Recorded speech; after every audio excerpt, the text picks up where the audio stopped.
that we need to put the Trump presidency in a wider context of what's going on in global politics. And this really takes me to Germany, the most important country in Europe by far.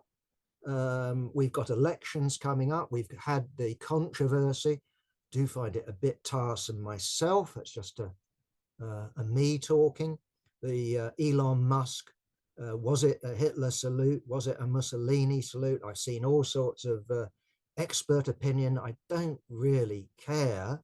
What is significant here is Elon Musk's intervention in the election campaign in Germany, just recent intervention on behalf of the AfD, Alternative for Germany. I haven't looked at the latest opinion polls, except to say that they don't appear to have shifted over recent weeks. In other words, if you take the Christian Democrats and the Bavarian Social Union, don't they call themselves the Bloc or something like that? Either way, if you take the traditional right-wing bloc, it's ahead, way ahead in terms of opinion polls. Opinion polls matter. Of course, at the end of the day, it's people voting that counts, but they're far ahead. But next down the list, okay, a long way behind is AfD. They are second in the polls. Behind them just are the Social Democrats. And then we have the others. Who knows about the Free Democrats? Will they actually have any deputies in Parliament? De Linke? I don't know. Either way, what I would say is not as a prediction, but as a warning.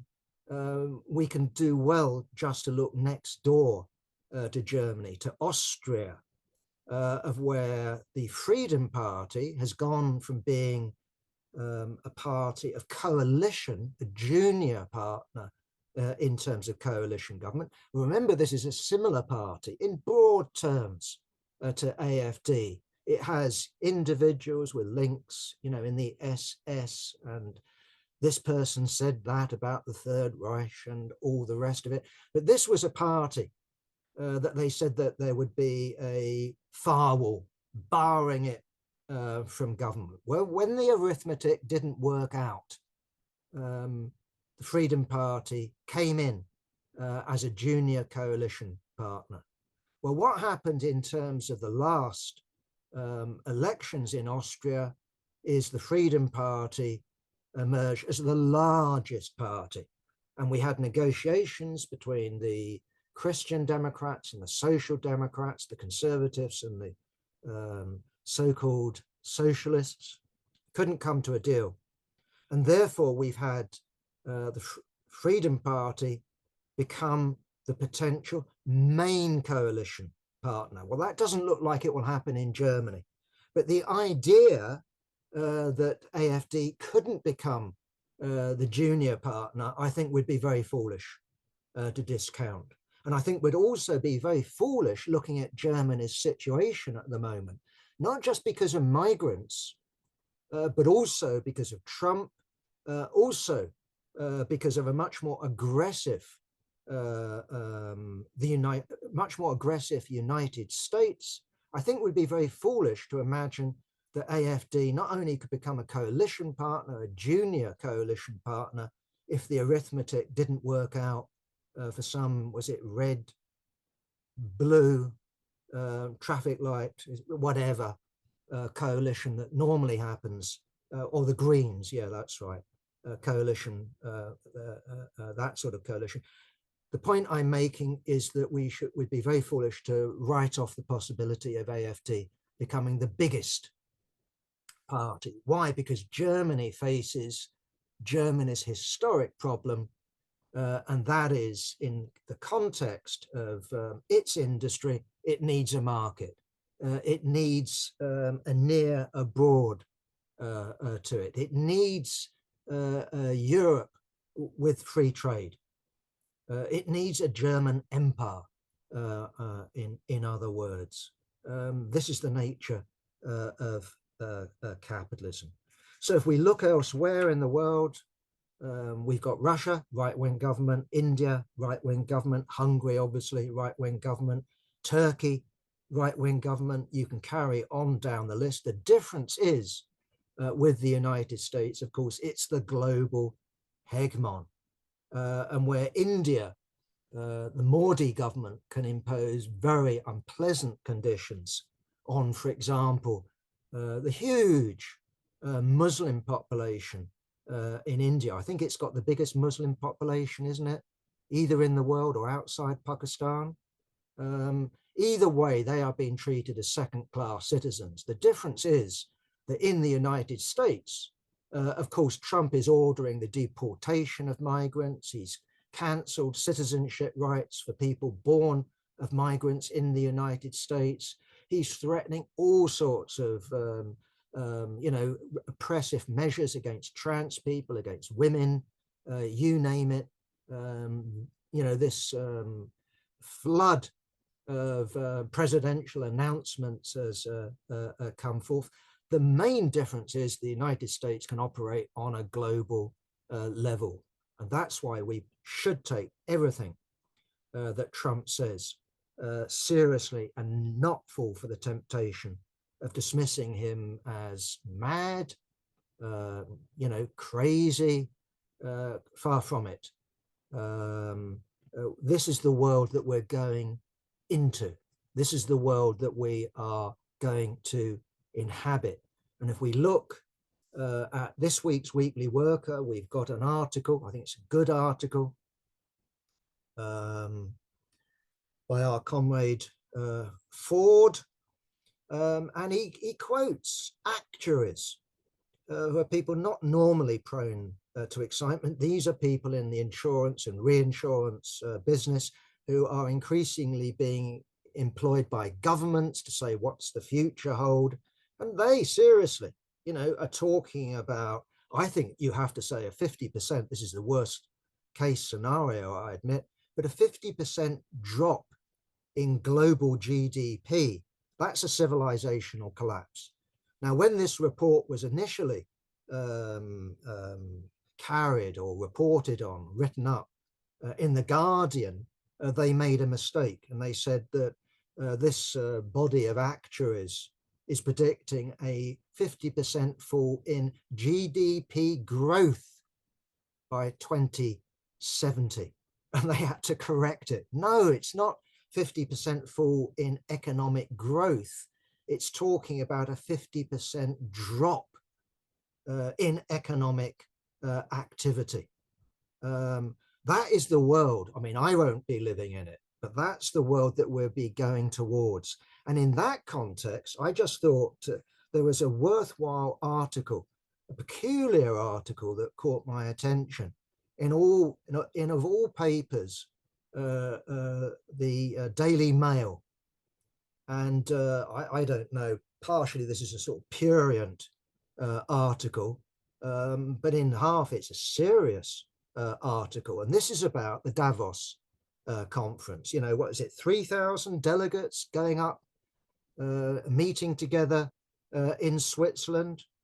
Well, what this is a report of what goes on behind the scenes in the hotels, and more than that, in the bedrooms of the delegates. Because what happens with a Davos conference, like all of these, COP and all these gatherings of powerful men in politics and business, is what you have is, to use a polite euphemism, high-class call girls, beam in, and either, I don't know how it works, but either, they send out text to the phones, or I don't know. Either way, what's interesting about this Daily Mail report isn't the sexual kinks of various delegates to the Davos conference. It's the fact that these delegates, this is what the prostitutes are reporting, all of the delegates that visited me are talking about the climate crisis. And half of them say we can't do anything about the climate crisis. We're the most powerful men in the world. We can't do anything about it. We cannot stop global warming. We're heading towards disaster. And here I am, I'm having fun because we've only got one life and I might as well enjoy it while I can. The other half go on about the climate crisis and how they can't do anything about it, but apparently it will only affect poor people. It will affect people in the global south. Who cares about them? I'm rich. I live in the north. Who cares? So you've got this report, I think a very revealing report about what these people, I would guess, actually really think and what they think of us. It sort of reminds me of why, in terms of parliamentarians in Britain and in other countries, why they barred the press, why it was the left that considered reporting Parliament so useful, because it used to be the case in Parliament that members of the ruling class used to tell the truth to each other and what they thought about the great unwashed, the me and yous of the world. As the suffrage increased, the political class got used to lying, and you don't get honesty anymore. The political class selects on the basis of dishonesty. It's like Keir Starmer. People on the left say, well, he lied to us when he said he's going to carry out Jeremy Corbyn's programme. And you read in the bourgeois press, commentators, advisors, spads say, well, of course he would. Of course he lied. That's what politicians do. That's what politicians do in Parliament. But I'm guessing that when it comes to their bedrooms, when it comes to them relaxing, drinking, having a good time, they let, their inhibitions go and they tell something approaching what they actually think. Okay, back, well, I better say on the serious side, but I think that is a serious story. It's got, as I say, it's purient side, but I think it is also a serious story. Back to Palestine. What have we had? No surprise. There's the Lebanon peace treaty. Israeli troops are meant to withdraw. They haven't withdrawn. People are still being killed. What do we have on the West Bank? Trump removes sanctions on settlers that, token sanctions that Biden had put in place as a sort of gesture to humanity, looking at the genocide in Gaza. Trump gets rid of that, and we have pogroms by settlers on the West Bank. And we also have the Israeli Defense Force going into Jenin. And according to people who are getting out, Jenin is being treated in the same way that Gaza City has been treated. Meanwhile, we've had Donald Trump repeating his talk about, well, Gaza, it's a building site. It's true. I don't know what's going to be built. It's rubble. It's a demolition site. That's certainly true. And he's talked about, well, yeah, it's got sand. It's got sea. What a perfect opportunity to develop it. The problem is that there are Palestinians there. They're the problem. Get rid of them. Now, there has been an argument on the left. Some comrades have taken Netanyahu's claim that the war in Gaza was about two aims: getting the hostages back and destroying Hamas. I have never taken getting all the hostages back as a serious war aim. Some are coming back now. Maybe they'll all go back, but that's not what it's been about. Nor has it been about destroying Hamas. You're not going to destroy Hamas. We've all heard the reports of Hamas recruiting more people than it's lost. No doubt in Gaza, there's some level of demoralization with Hamas. That's to be expected. But the majority of Palestinians live on the West Bank or in the diaspora. And quite frankly, I would be surprised if they haven't been flooded with potential recruits. But no, the real war aim of Netanyahu is about getting rid of the Palestinian population from the occupied territories. And I'd also add that we shouldn't forget also Israel itself, pre-67 Israel. At the moment, we're all looking at Gaza for understandable reasons.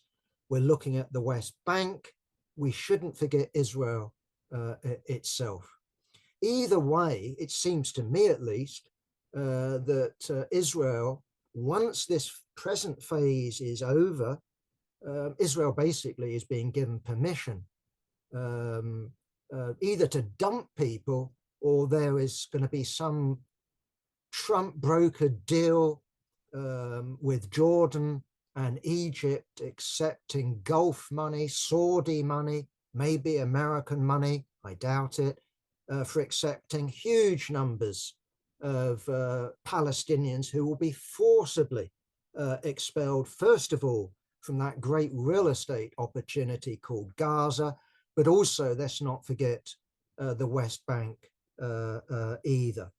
So again, horrendous story. And anyone who tells me it cannot happen, it's happened. It's happened in the past. Think about the formation of Israel. Think about what Trump is saying. Think about what they've just done to Gaza. If there's a ray of light here, it's Trump saying, don't do Iran yet. I can negotiate a deal with Iran. Clearly, there's the threat there. He's coming with a big stick. It's called a strike either by Israel or Israel and the United States on its nuclear facilities and who knows what else. Either way, he's saying, hold off. And so who knows what the Iranian leadership will do under those circumstances. Because at the moment, the only sort of serious challenger I can think of, and it's not that serious, but the only serious challenger I can think of to Trump and this new version of the American empire is some sort of China, Russia, Iran alliance. And again, you think about Trump and Kellogg and Zelensky being told trade, peace for land. What's going on there? Trump just wanting a Nobel Prize, or has he got a strategic aim of cleaving away Russia from being the Austro-Hungary of China? I don't know.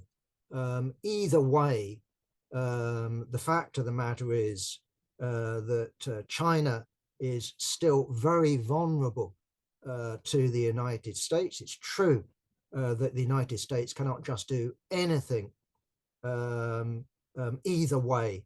It is going to do a lot, and it is going to produce for us, with Keir Starmer posturing about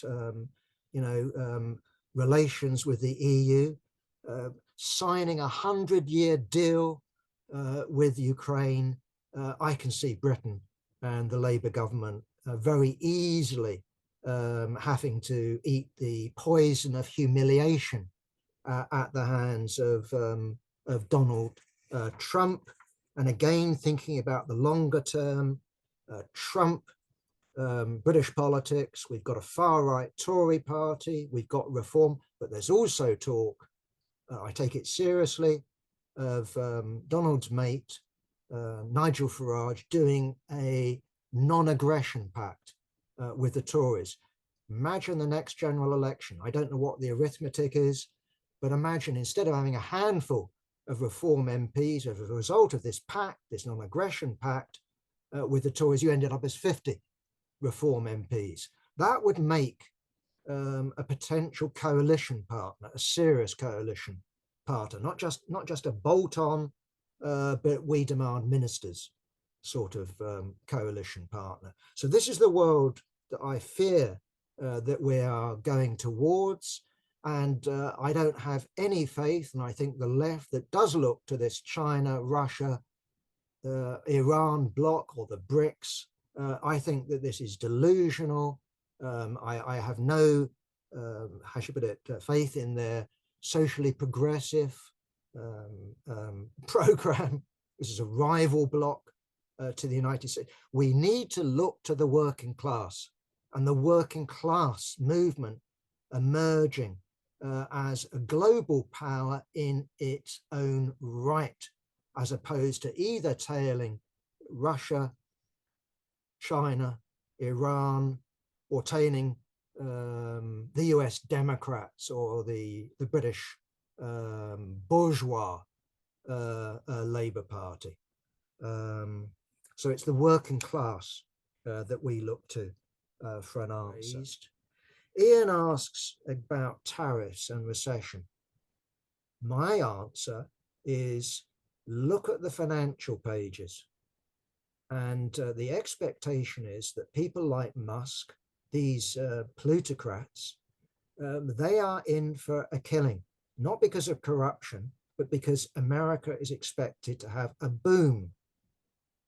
Right? That's the expectation. Trump puts up tariffs, but remember, this is a negotiating tactic. It's about getting a better deal for the United States, and for the United States capitalists, and yeah, maybe for some workers. So workers, can say we're better off under Trump, perhaps, right? But for every winner here, there's going to be a loser. And to me, the loser, I've already tried to indicate, at least my assessment, is going to be Europe. That will be Britain, but it will be Germany, France, Japan. These are going to be the losers. And their living standards, their social cohesion will go. That's why I take the alternative for Germany seriously, because if the conservative CD, Christian Democrat bloc is moving to the right, there's no problem for AD, alternative for Germany to move further to the right. So we really believe in this. So yeah, you're right, Tina, that AFD has dragged Germany to the right. Objective conditions have dragged it to the right, and a left of the Delinka type and of the Sarah sort, they're worse than a hole in the head. These broad, well, how broad is the Sarah one? But Delinka was the model. What the hell is that? What's happened to that model that we're all meant to aspire to? Been a disaster. And that's where most of the left is still at, in Britain and unfortunately in most countries. So my answer, my assessment is there will be a boom, not a recession in the United States, a boom, because the United States is the global hegemon. It can bully, it can get concessions either from tariffs or the threat of tariffs. It's Europe that will go into recession, and perhaps China. What then happens to China that's had this miracle growth? What happens to the relationship between the bureaucracy and the working class when you have unemployment? I don't know, but I would have thought instability. I haven't got a clue what will happen, but that's my assessment. Does Trump need an SA? He's got the army, he's got the police force. Maybe so. The Boogaloo's okay, I mean, where's the threat? He's got the army. So I really don't see that. I mean, remember when, the Trotsky famously wrote, and I'm not saying that makes it right, but he did write about the nature of fascism. This is genuine fascism. It becomes bureaucratized in power. So although in Germany you get mobilization, like Kristallnacht, but the tendency is to bureaucratize the fascist party, the top of the fascist party and the capitalist class, fuse. So, your top Nazi officials become capitalists and your top capitalists become Nazis. But you don't need boot boys on the ground. I mean, why would you need boot boys on the ground when you've got your boot boys? They're called the police force. So I'm not convinced on that. I'm convinced that things will get nasty. I am convinced that the left ought to get its thought together, that they could suffer something worse than McCarthyism in the 1940s and 50s, and face illegality or semi-illegality, I think that that is something worth thinking about. In the same way with us, Tina's right, civil liberties, as they're called, are being eroded as we talk. Court system, jury system, with the right to demonstrate, everything is being eroded. That's absolutely correct. At the moment, though, it's salami. That's what's been going on. So things look dark, things look bleak. And that's why I think the left ought to take its responsibilities seriously. The economists' view is that probably protectionism will cause a depression. But John, I think, correctly made the point. Um, yes, globally it will tend to cause a depression, but the immediate effect in terms of is between states is that the United States will be stimulated, and it doesn't actually matter that much if there's a degree of inflation in the United States. United States will be stimulated, and the rest of the world will be depressed. Mhm. And it only causes general depression if everybody else is able to engage in retaliatory retaliatory tariffs, which essentially is what happened in the 1930s. Smoot-Hawley introduced tariffs in the United States, and the British government responded with the creation of the sterling area, combination of going off the gold standard, because Britain was at that time went off the gold standard in 1931, but creation of the sterling area, which as the British Empire as a closed, protected free trade zone, protected against the United States, and then the continental European countries, the same technique. The United States, in fact, gave, or at least a section of Wall Street gave aid to the Hitler regime in spite of the tariffs being against the United States, because it was more a question of, it was more important to strengthen German fascism against the Soviet Union than to and against the British state for that matter, than to protect, to keep consistency in US protectionism. But I think, yeah, substantial, Jara's point, substantial general recession. But is that going to lead the US capital to sponsor a coup against Trump? No, I don't think so. Because it's precisely because the losses, as Jack said, fall on everybody else. They only fall on the United States when the situation tips over into global war, and the United States is actually at war in the boots on the ground or being bombs falling on US cities sense. Well, probably it would be the bombs falling on US cities sense rather than the boots on the ground sense. That's it. First of all, on US and migration, clearly people are coming to terms with Trump's policy. I see that Mexico has set up a tent town to receive people who are being thrown out of the United States. So even a week before inauguration, people were saying, well, how is it going to happen? How can it possibly happen? And it is happening. And it's actually being organized. And people have to live with that because that's what occurs. In terms of economy, I think the main target of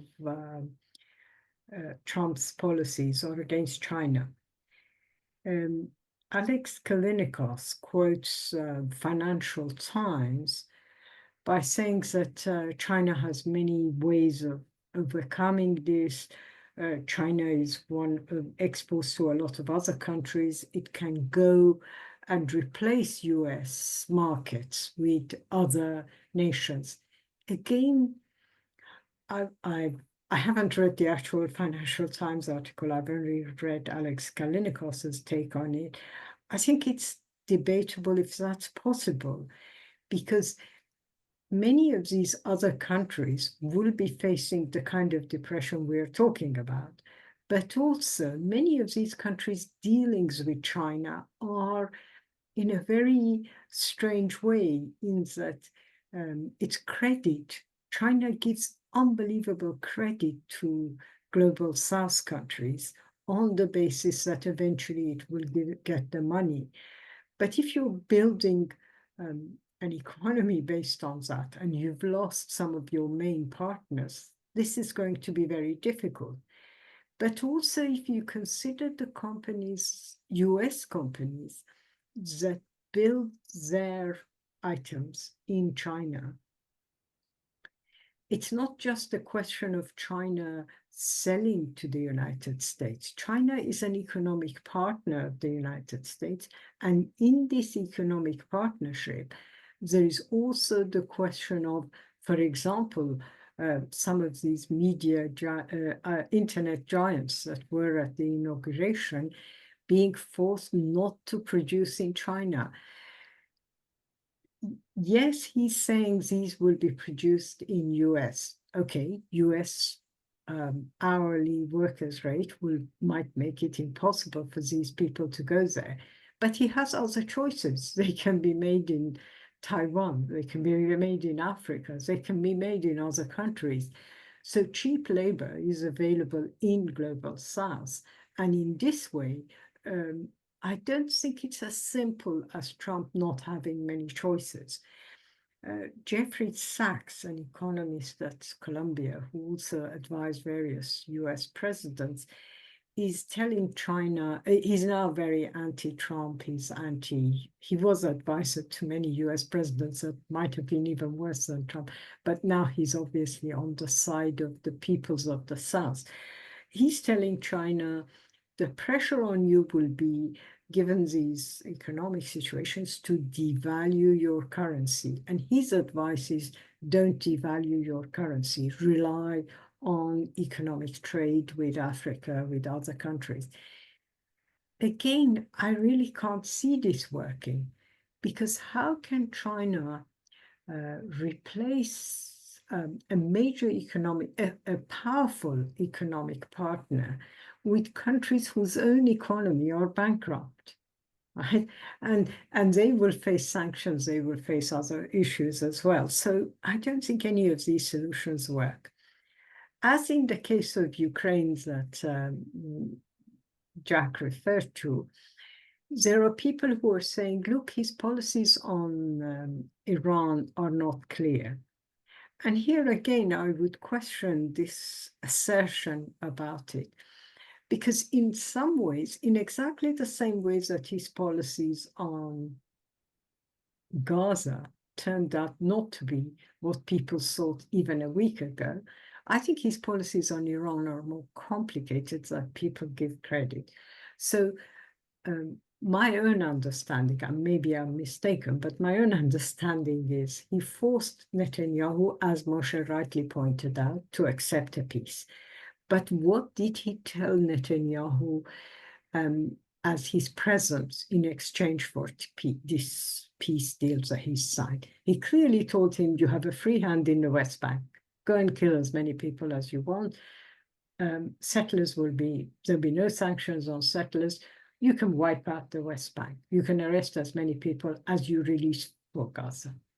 But also, he presumably, this quote that came out in his plane travel about cleaning up Gaza and moving everyone to Jordan and Egypt in order to build holiday resorts. Don't take this as a joke. There are estate agents in Israel that for the last few months, long before Trump came to power, have sold land in Gaza or speculated price of land in Gaza. So this is another aspect of, presumably he told Netanyahu, yes, you do the peace deal, but on the other hand, don't worry, we are going to move all of these people out of Gaza. So in the case of Iran, he said, we are not going to allow Israel to bomb Iran now, yet. I think the word he uses is yet. We will try and make some kind of arrangement. And so now divisions in Iran, and both inside Iran in terms of the government, but also in terms of regime change opposition, are unbelievable. Inside Iran, some sections are telling the government, oh, we have to do a deal. Zarif was in Davos, making promises that Iran will accept any deal, reduce uranium production. And then you have people inside who say, this is madness, he's not going to stick to this, you will do the deal, you will reduce your uranium, in a few months, they will bomb you. So both scenarios are probably possible. I have no way of telling where he will go, but that's a possibility. The only, and I emphasize, the only good news that has come out of all this is that Iran's right-wing pro-Zionist, pro-Israel, pro-Netanyahu opposition is really in despair, because they thought Trump will come to power and he will bomb Iran. He will allow Israel to bomb Iran and support Israel bombing Iran, like on day 2. And this whole statement about, yes, we want to deal with Iran, but not yet, has created major disappointment, divisions. Some people are saying it's your fault for believing in him. Others saying it's all the fault of the crown prince. Anyway, that's the only good news I can report. But let me add, this is very short-term good news, because at the end of the day, we have to remember what happens in Gaza in terms of the peace deal and what were the consequences of that and what will be for the rest of the Middle East, not just Iran, but the rest of the Middle East. That's it. Thank you.